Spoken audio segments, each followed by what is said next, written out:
gentlemen, this is the main event of the evening. And now, it's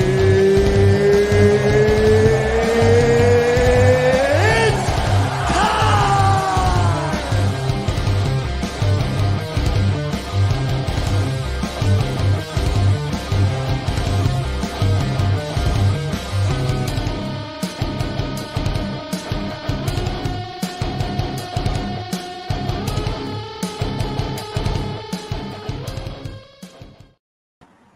And welcome everyone to the Circle Debate Championship on the line and EYR MMA podcast. I'm doing this all alone, ladies and gentlemen. Everybody is not here today, unfortunately. They were not able to make it. But I want to go ahead and give my thoughts in regards to this. What's the host of TV's one I've been see? And obviously, I'm here by myself today. So I just wanted to go ahead and actually recap UFC 278. And there you have it, of course, that happened this past Saturday. With Leah Usman and Edwards too. And man, what a fantastic card that was. I could tell you that. Man, overall, it was amazing. It was stupendous. Very shocking, I could tell you that right now. But man, I could tell you that I had an incredible time. Nobody expected this at all. But hey, this is why we love the sport of mixed martial arts for that reason. Was, giving us those type of anticipations. So man, I'm looking forward to what's going to be next for coming up, but we'll discuss that in a moment. So I'm just going to go ahead and give my thoughts, my recap very briefly in regards for all the, the card itself for this incredible event that happened this past weekend in Salt Lake City, Utah. So let's go ahead and give it down. So I'm going to go ahead and break this down. So we have, of course, let's see here. We have, of course, Tyson Pedro versus Harry Hunsucker. So, of course, we did get with the win with Tyson Perry. It was a first round knockout TKO. My thoughts about this, of course, Tyson, like how I mentioned last week, he needs to get his redemption. He's trying to get back, in that division himself. So I was really happy to see him, come back and, do this on. And what's going on, Richard DeLorean? What's going on, my brother? That is right. Yes, that's right.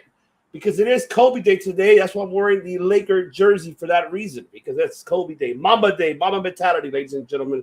But yes, I was really impressed by Tyson Perry's knockout. Harry, unfortunately, did not put any momentum in this fight. Did not actually put any offense or any defense against Tyson Pedro. So, it is unfortunate, with Harry getting knocked out. But kudos to Tyson Pedro for that great upset, and he needed that win. Obviously, the fact that basically, he had two previous lost fights, and he needed to go ahead and win this one for sure, most definitely. And that is right, yes. And then we got the next fight in the card, and that is in the women's. And then we have, of course, Wu Yang versus Lucia Puridova, who made her recent comeback to UFC, and what a comeback. With a TKO on second round. Yuya looked at first for me in the beginning, looked like she was, try to, stand on her ground and get the momentum. But unfortunately, of course, with Lucia's ground type of work and her fighting abilities, and especially on her stand-up, she came with the upset and annihilating, unfortunately, Wu Yang. And so I don't know what the future holds for her, as all I know is that this is her forced loss now in the UFC. So really don't know what's going to be the next, the future for her. Dana did not mention too much in the post-conference in reference for, Wu Yan. So I wish her best if, she gets cut or not. But this loss, does affect her very, very, crucially, because we don't know what's going to be her career. We don't know what's going to happen right after. So this is something that I'm hoping that her training camp, can get to her, or if, like I said, we don't know what's the future going to be holding for Wu Yang in this fight. But great impressive win for Lucia, and I'm really happy that she's back. Of course, like I mentioned, in the bantamweight division itself, there's really nothing there at all left, because the whole division is wiped out. So they're obviously, for her to come back will test the waters to see maybe to be a future contender for, of course, Nunes. But like I said, we have to wait and see what will be the outcome of this, and like I said, what the future holds for the women's bantamweight division. So we'll see how that one turns out to be. All right, and then we get into the third fight of the night, and that is Jose Aldo versus Merab Dvalishvili.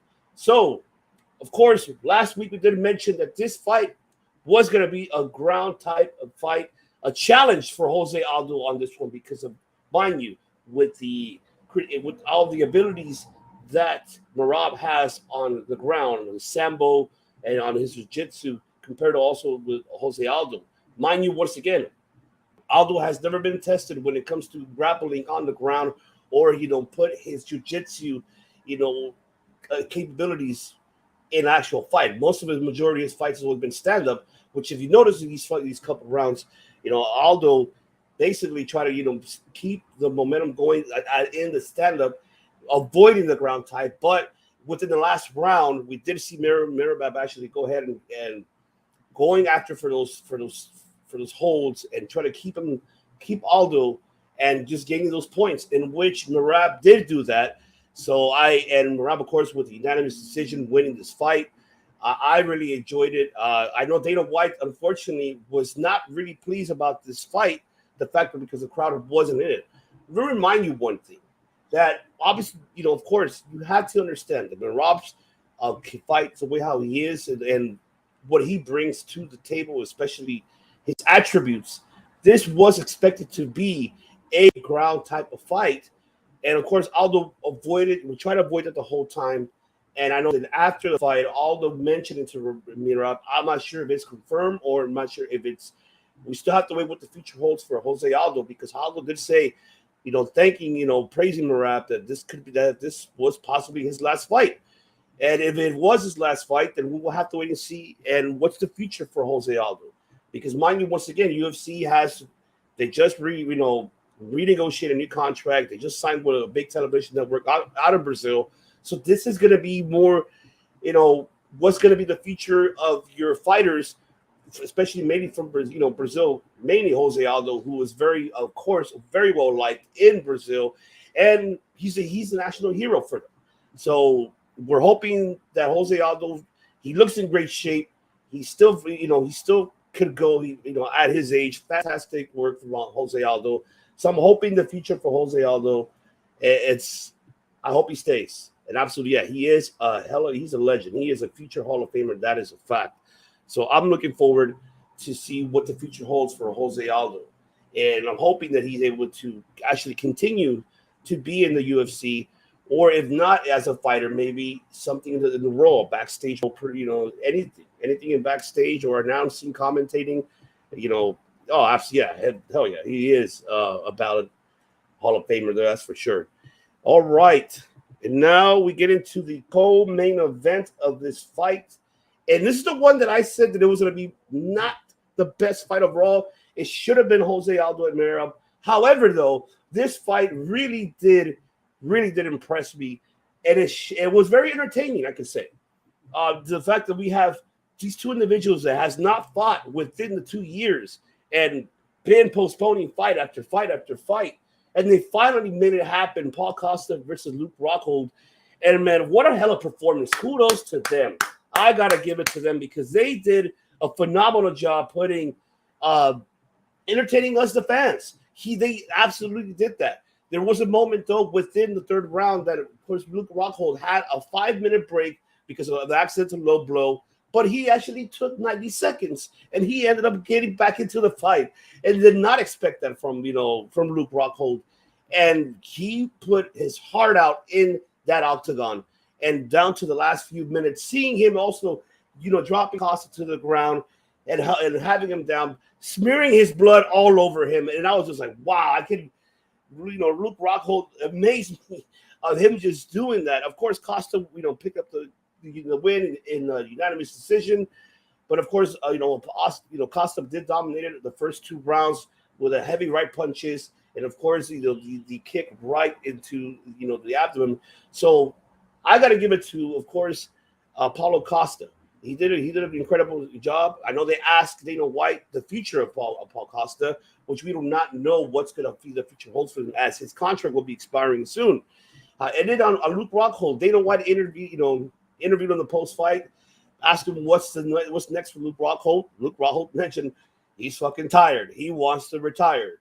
And of course, the people, the fans were, and everybody, Dana was laughing, but he was serious. He's like, I'm fucking old. I'm tired. I'd rather just go ahead and call it a night. I'm done. He's calling it a quits, officially retiring here in UFC 278. And so, I mean, I just, hands down to Luke Rockhold for all his career of what he has done, throughout his career, especially in the middleweight bout. And kudos to Luke, and wish him nothing but the best for his future and endeavors. And we'll see what Paul Costa, what he has to do. If Dana White's going to re-sign him, or if he's just going to go ahead and let him walk free as a free agent. And so because they brought it up, the fact that because he's another Brazilian native as well, that he is another hot commodity for the market, especially if you're planning to go back to Brazil and host an event and you need your hometown heroes fighters to actually participate in those events that are coming up in the future in Brazil. So we don't know what's going to be the outcome of Paul Costa in the near future. I would love to see what's going to happen with that. So, I mean, Costa did, great performance, these two gentlemen. We finally got the fight that we wanted to see, and it finally happened here in UFC 278. And hell of a entertaining co-main event, I can tell you. It's not expected at all from these two individuals. But, hey, kudos to you guys. Great job, great performance. All right, and now it's time for the main event of this fight. And that is, of course, we have Kamaru Usman versus Leon Edwards for the welterweight championship in a welterweight bout. And man, all I can tell you, the unexpected occurred, and nobody expected this. We see the fans already leaving, already walking out of the stadium because knowing, okay, Usman got this fight, he really won it, but nobody expected.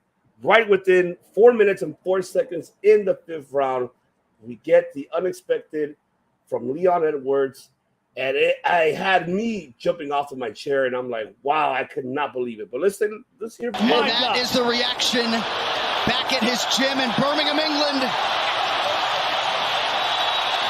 Leon Edwards has done it. That is right. Leon Edwards has done it, ladies and gentlemen. And he shocked the world. He shocked the world here. He shocked Joe Rogan. He shocked us as fans as well. As, of course, Leon Edwards with that incredible kick, knocking down Usman in the fifth round, becoming the new welterweight champion in the UFC. And, man, even Dana White was in shock and could not believe it.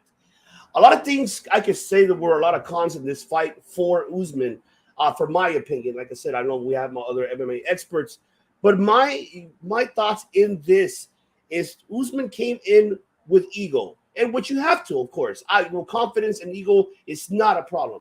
However, though, you had someone who studied you, who actually watched your tapes, watched your fights to see how am I going to defeat this man, and seeing obviously his camp, Leon Edwards' camp, right yelling at him, what are you doing? Stop degrading yourself. Stop putting yourself down. You need to get up to, focus, get that fucking energy going. And I love that. That was it's a great motivational from his camp that they never gave up on Leon Edwards. And Edwards did the unthinkable of knocking down Kamaru Usman, which I really enjoyed that 100%. And Edwards did study this man. Edwards can literally study this man. I have to see what where he throws his punches, where he's going to throw his takedowns. Because mind you, Usman changed, ever since changing training camps, he changed his style now of more of a fighting stand-up ability, more than his groundwork, which we have seen the last previous fights. He has not used his groundwork as much at all, mainly majority winning his fights by knockouts. And also, if Usman would have won this fight, we would have seen a tie between having the most wins in the UFC along with Anderson Silva. But Leon Edwards put a halt to that with the roundhouse kick. knocking out Usman.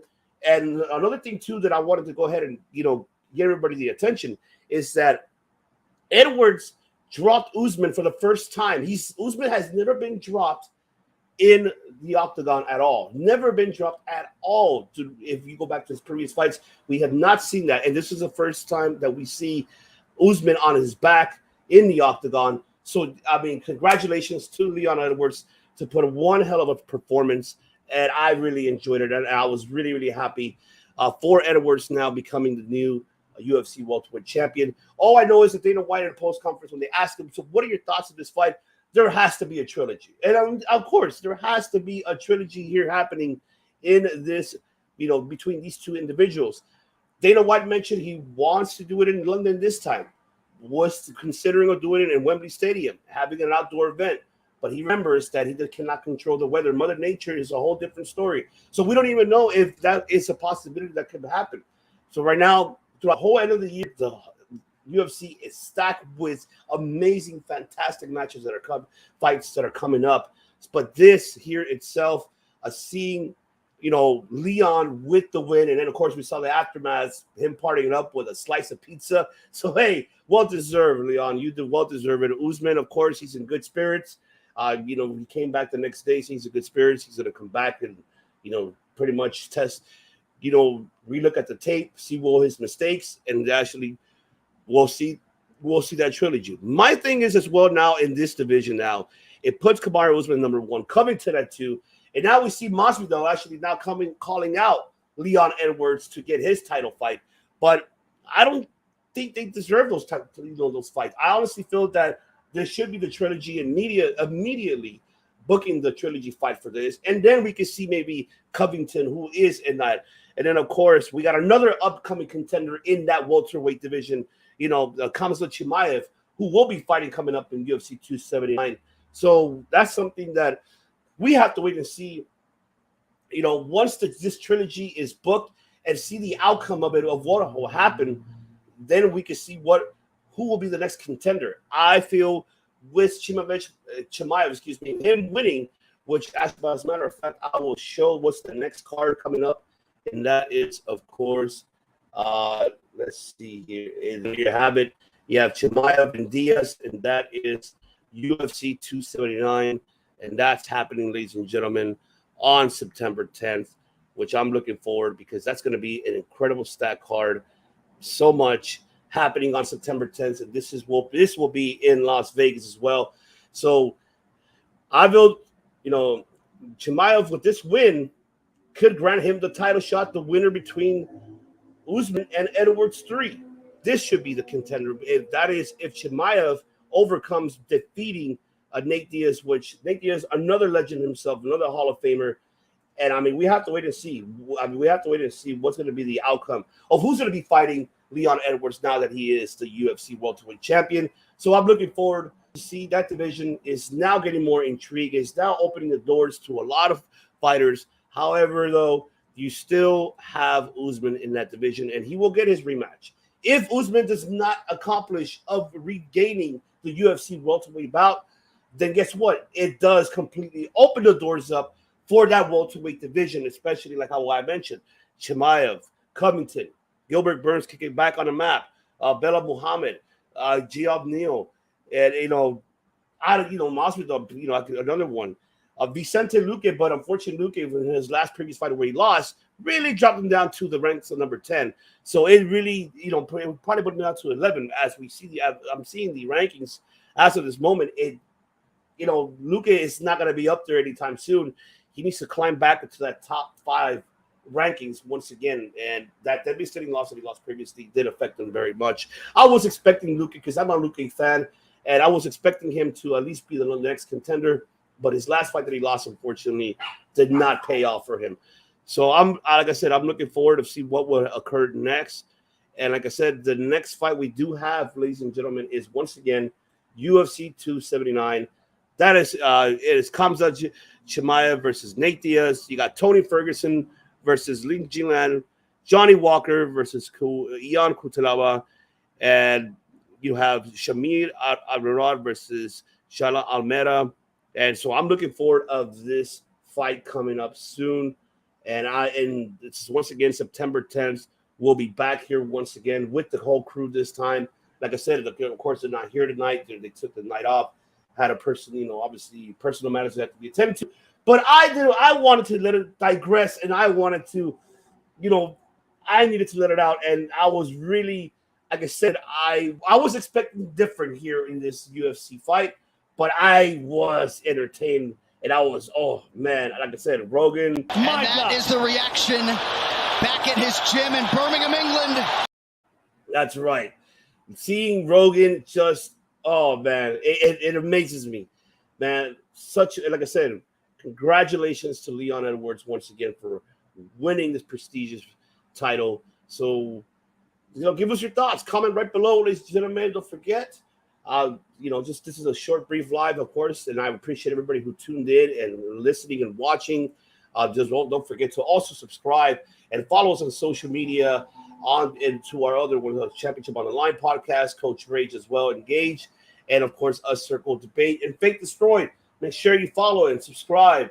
And like I said, once again, we'll be back here in 2 weeks as we'll just be discussing for UFC 279 and giving our thoughts for that. So I'm looking forward and see, if, Chimaev could defeat Nate Diaz. And if so, then he should be the next contender for the Leon Edwards and Usman 3. And that could be his title shot there. So we just have to wait and see. But once again, ladies and gentlemen, I appreciate you for taking your time here. Saludos a toda Latinoamérica que los están escuchando aquí en Cerco Debate y también saludos a Brasil y a todo el mundo escuchándonos aquí en Cerco Debate. Entonces, no se olviden de suscribir y también que nos sigas aquí en nuestro canal de YouTube. Le agradecemos todo mucho. Gracias por escucharme y muchas gracias por viéndolos aquí en Cerco Debate. This is the host, Stevie's When IBC, saying, guys, good day, goodbye, and we'll catch you guys on the next one.